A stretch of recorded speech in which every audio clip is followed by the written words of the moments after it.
Nice one. I'm back in the kitchen with another recipes for you today, and this is gonna be amazing. Now, I got some fresh mint. I love fresh mint, guys, honestly. And then I have half of a lemon.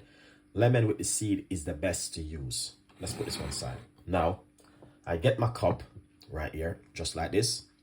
And what I'm gonna do is put this portion of mint into the cup like this. All right, guys, it's beautiful. Then we're gonna pour some hot water into the cup like this. All right, then what we're gonna do, you wanna drink this first thing in the morning. Get the half of a lemon and squeeze the juice inside of the cup like this. All right, it's two ways you can do this. All right, guys, you can either drink it for a detox or you drink it early in the morning for a tea. Stay tuned for more tips and more recipes and ideas.